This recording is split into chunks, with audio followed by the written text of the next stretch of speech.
Izin mohon maaf lahir dan batin, saya hari ini sepenuhnya dari pagi sampai sekarang bahkan belum ganti sepatu.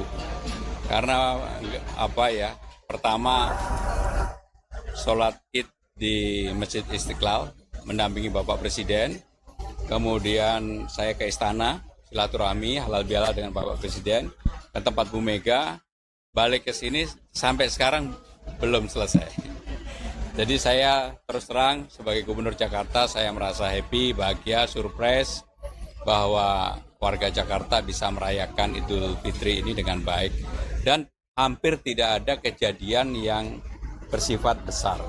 Termasuk banjir rob yang diperkirakan terjadi tanggal 28, 29, 30 dan terakhir 31 alhamdulillah bisa tertangani karena memang selain kami menyediakan 500 pompa lebih, kami tambah 200 pompa portable dan tanggulnya sudah kita naikkan.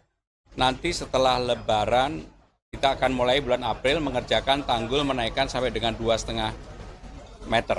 Kalau itu terjadi mudah-mudahan hal yang berkaitan dengan banjir rob tertangani lebih baik. Kemudian untuk banjir kiriman dan sebagainya kita tangani. Kami akan mengeluarkan perlok untuk mulai melakukan pembebasan dalam rangka normalisasi Sungai Ciliwung. Karena kami menyadari Sungai Ciliwung itu 40% lebih kontribusi banjir Jakarta muaranya di Sungai Ciliwung. Jadi itu yang kami lakukan hari ini. Teman-teman sekalian sekaligus terima kasih. Ketika terakhir ini tadi, yang saya terenyuh itu banyak warga yang di luar Jakarta. Ya saya bukan bermaksud apa-apa, saya tanya dari mana, banyak yang dari Bogor, Tangerang dan sebagainya.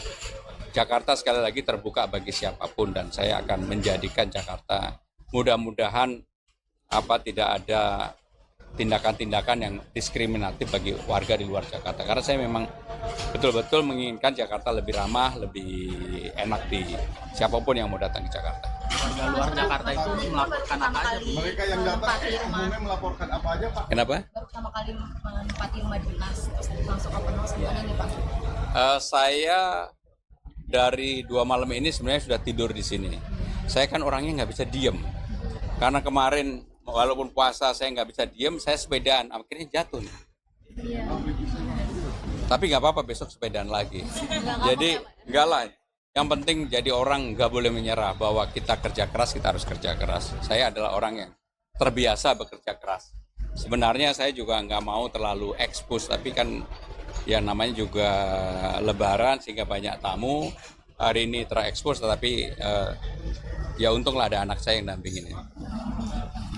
Tukang buatin kopi. Pak, tadi ada banyak kalangan yang ada disabilitas, ada ojek juga dan lain sebagainya. Apa sih Pak yang pesan-pesan disampaikan kepada Bapak? Yang pertama tentunya saya akan menanyakan hal-hal yang prinsip. PPSU kan saya tanyakan, bagaimana dengan evaluasi kamu, apakah masih setahunan, kamu latar belakangnya ijazahmu apa. Saya sudah menandatangani bahwa untuk PPSU pasukan Orange itu SD saja cukup. Dan saya sudah tanda tangani pergubnya. Kemudian mereka akan dievaluasi bukan lagi setiap bulan, setiap tahun, tetapi saya pengennya 3 tahun sekali. Kalau memang dia masih rajin, dia kemudian bekerja keras, pasti akan kita perpanjang. Kalau untuk usianya ini masih dibatasi? Yang itu karena diatur dalam Pergub Perda sebelumnya, kan ini Perda zaman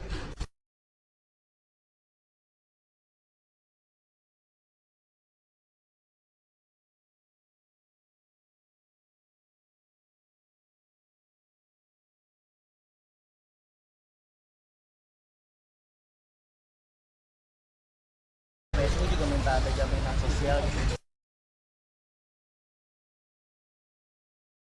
kan secara prinsip apa yang menjadi hak mereka dalam kerjasama itu.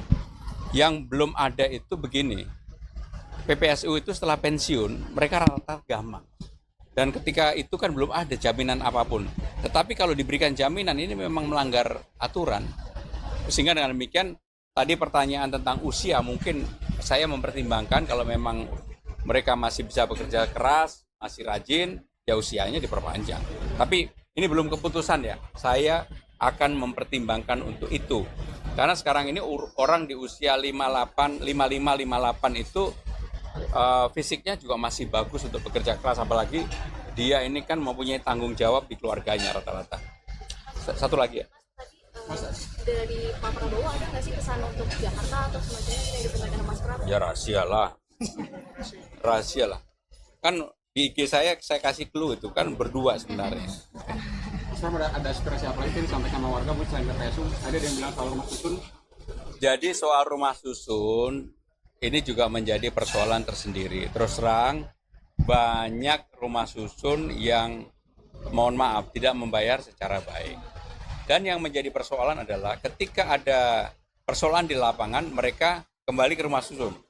Begitu lapangannya sudah tidak masalah, kembali ke lapangan lagi. Nah, ini yang seperti ini kami akan tertibkan.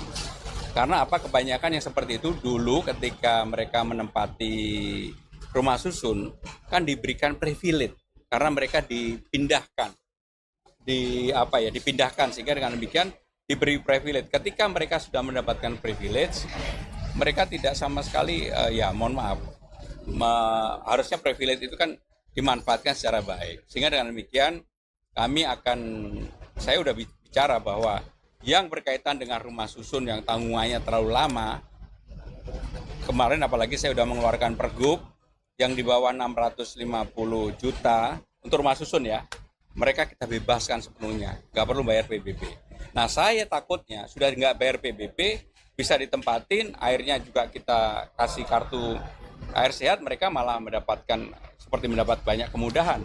Yang saya khawatir kalau bukan mereka yang tinggal, tetapi warga baru yang tinggal, dan itu terjadi di mana-mana. Maka dalam konteks pembebasan Ciliwung ini kami sudah menyiapkan beberapa rumah susun termasuk yang di Jagakarsa. Mungkin setelah Lebaran saya akan resmikan apakah itu nanti digunakan tempat untuk penampungan rumah susun bagi warga, akan kita pikirkan. Tetapi yang paling penting, jangan warga yang biasa kerja dari tempat pekerjaan itu jauh dari rumah susunnya, jauh dari tempat dia bekerja. Ini yang menjadi problem. Keluarganya dibawa, dia sendiri tetap bekerja di situ. Nah ini yang jadi problem. Maka Tunjangan yang tadi Bapak sebutkan itu kan ya, Pak, itu bakal dipulihkan atau seperti apa? saya sudah memberikan arahan kepada kepala dinas terkait, stakeholder, dan juga yang mengatur keuangan Jakarta. Mudah-mudahan dalam 1 bulan, 2 bulan ke depan saya akan putuskan. Nanti keputusan apa, tunggu ya. Tapi yang jelas, keinginan saya yang paling utama adalah memberikan kemudahan kepada warga yang tidak mampu. Ya, cukup ya. Minal aidin wal faizin. Foto bareng-bareng. Ayo. Mas Gari.